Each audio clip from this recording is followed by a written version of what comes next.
అందరి వంటి వారు కారు. వీళ్ళు ప్రత్యేకమైన వాళ్ళు, ప్రత్యేకంగా నివసిస్తున్నారు. వాళ్ళ విధులు వేరు, వాళ్ళ పద్ధతులు వేరు, వాళ్ళ ఆచారాలు వేరు. వాళ్ళు ఒక ప్రత్యేకమైన వారు, వాళ్ళు ఒక ప్రత్యేకంగా జీవిస్తున్న వారు. ఎందుకంటే దేవుడు వాళ్ళతో ఉన్నాడు. ఆయన నీతో పాటు లేకపోతే ఈ సమస్యలు తట్టుకొని నీ ఉండేవాడువా? ఎప్పుడో ఏ లోయలను పడి చచ్చుండేవాడివి.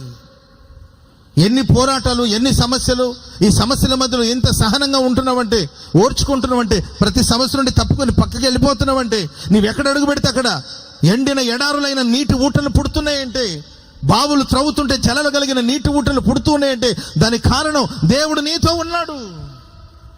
అది కరువు కాలమైన నీ దగ్గర సమృద్ధి ఉంది. దేశంలో అందరూ ఆకలితో చచ్చిపోతుంటే నీ దగ్గర సమృద్ధి అయిన ఆహారం ఉంది.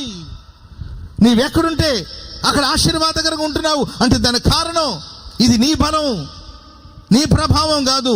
నీతో దేవుడు ఉన్నాడు. నీతో